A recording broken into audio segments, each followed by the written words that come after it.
joining us for KREM 2 News at 5 tonight. I'm Mark Hanrahan. It's good to have you here. I'm Whitney Ward. We begin once again with our eyes to the sky. While the worst of the week's winter weather may be behind us, we're not completely out of the woods yet. Tonight we do remain under a winter weather advisory, at least for a few more hours. That means the region could see freezing rain, or even a bit more snow. We have team coverage tonight. Chief Meteorologist Jeremy Legoo tracking the latest weather conditions. KREM 2's Nathan Hyun is tracking the impact of freezing rain all across eastern Washington. In the meantime, KREM 2's Shannon Mowdy is in Brown's Edition at this hour, tracking the full city plow. First, though, we head to Cody Proctor, who is live in the storm tracker, giving us a look at the latest road conditions. Cody? Well, Mark and Whitney, as we head into tonight, we've been hitting the streets of Spokane and Spokane Valley, just getting an idea of how things are shaping up on the roadways. Right now, we are going south on Locust Road at this time. We just left Upriver Drive, and as we head into the rest of this evening, we've been seeing all sorts of conditions. The main arterials seem to have been in good shape. It's the side streets that tend to be a bit trickier. I'll show you what I mean by that. As we take a look at our front view right now, you can see as we head down a Locust and start to get ready to turn that we're still seeing snow on the roadways. But the good news, for the most part, it seems like this snow has still quite a bit of grip. I'm lucky enough that right now that I'm in the passenger seat. Kyle Simchuk right now is actually my driver in the storm tracker, and he's got the really hard job of having to actually drive through these conditions. I just get to talk about the conditions for it tonight. Now, in comparison to other roads that we have seen, this is not as snowy as some of the roads that we saw on the South Hill, but there's still quite a bit of snow, so keep that in mind. Now, we did also hear from WashDOT within the last half hour from Ryan Overton that on their roadways, they've actually been having really good conditions, really no issues for today. What they've mostly seen has been bare and wet roadways. They have been seeing some areas of slush as well. So just keep that in mind when you hit those main highways, that those are actually in pretty good shape, but it's the side streets that can be a bit of an issue as we head into tonight. So as we head into tonight and with those side streets, just make sure that you're giving yourself plenty of time to get to your destination. And also, if you have a chance to tonight, if you notice that part of your sidewalk hasn't been shoveled yet, take the time to also shovel that to make sure that it's not just the roads that are taken care of, but also your sidewalks and your neighbors as well. Reporting live in the Storm Tracker, Cody Proctor, KREM 2 News. All right, Cody, thank you very much. And with the evening commute in mind, let's switch gears and take a first look at the forecast with Chief Meteorologist Jeremy Legoo. Yeah, Jeremy, that winter weather advisory in effect until at least later this evening. So based on that, what should we be expecting? Well, overall, I think the remainder of the evening winds up a little bit better than what we've seen the past few days. Well, as temperatures continue to climb. 22, believe it or not, we're a little bit warmer now than we were an hour ago, and that slow, steady climb in temps is just going to kind of continue. The reason being, we have this strong southwesterly flow that's what's warming us up and eventually brings about that shift in precipitation type. What started out as potential for freezing rain kind of still exists, not to the same extent it did earlier in the day per se, but we still have a few of those light pop-up showers around the region. Some of those, still a little bit of snow as you make your way up toward Deer Park, but on the South Hill, it was a couple raindrops on my windshield coming into work. You move down to the south, notice Clarkston, Lewiston, Asotin.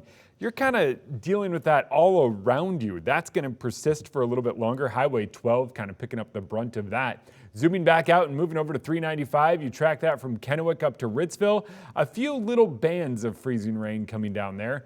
The saving grace with this is that it's not heavy enough that we're talking down trees or power lines here in our region, but unfortunately it will be some exceptionally slick roads. Those will persist tonight and tomorrow morning. We get a little more rain moving in, and then rain takes us through the remainder of the weekend. Temperatures climb. We get back in the upper 30s in the days to come. I don't quite think we hit 40, but I put it on there nonetheless. All right, sounds good, Jeremy. Thank you very much. Meantime, work continues to clear the roads. The city of Spokane is 2 days into its full city plows. Crews have been working 20 hours a day starting Wednesday evening to get that job done. Yeah, we've got a look right now at their progress so far. So take a look. This is the online plow map for the city of Spokane. If we can bring that up, the areas in green have been completed. The areas in blue that are still being worked on, and then the locations in red are up next. So among the areas still waiting to be plowed right now include Brown's Edition. That's where we find KREM 2's Shannon Mowdy with more on how neighbors are getting by right now. Shannon? Well, if you've done any driving around Spokane, you can just see the difference in the roads here in Brown's Edition. Let me show you. Make sure there's no traffic coming. Out here in the roadway, it is still completely snow covered and a little bit slippery as you are driving around. The residents here don't have long to wait for some relief.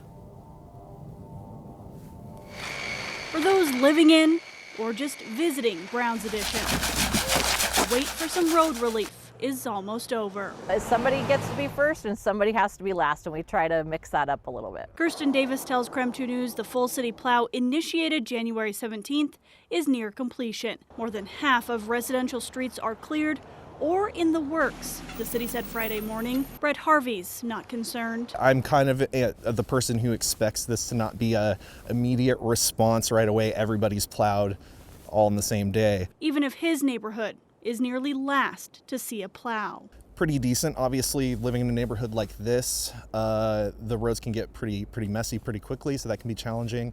But because I also had the advantage of growing up here, I learned to drive here, so there's a lot of, cultural preparation for winter driving. Davis acknowledges hitting the entire city can take time. Slushy conditions can slow it down even more. We have 50 pieces of equipment, or over 50 pieces of equipment out there right now. We're working 24 hours a day, and we have 2,200 lane miles, and we're pushing snow. So Harvey's doing what he can to get by and through. Mostly sticking to second and third right now, the main thoroughfares downtown, and those seem to be pretty clear so far. Planning his routes ahead. Exactly, yep. And looking forward to a little clearer future in Brown's Edition. Yeah, I think this is a situation where folks might be upset right now. If they are, I get that. It is a little bit of a compromise in both directions. There's some preparation that we as individuals can do, and at the same time have a little patience and acceptance. Well, Davis says that crews are now focusing on the residential areas. Again, about 50% of the residential areas have been cleared or are in the works. And those downtown core areas, those are the focus areas right now, as those main arterials are in pretty good shape as we continue to warm up. But Davis does say that if we do get some of that freezing rain, that the focus may shift again to arterials just to put down some traction material. Shannon Mowdy, KREM 2 News. All right, Shannon, thank you very much. Also, side note, 49 Degrees North Ski Resort had to close today because of a major power outage. Yeah, according to the resort's Facebook page, Avista crews have not been able to find an issue with the overhead power lines and believe the problem may be in the underground system. So because of that, at this time, there is no estimated time for when they will get power back on. However, the resort says to make sure to keep checking their Facebook page for the latest updates.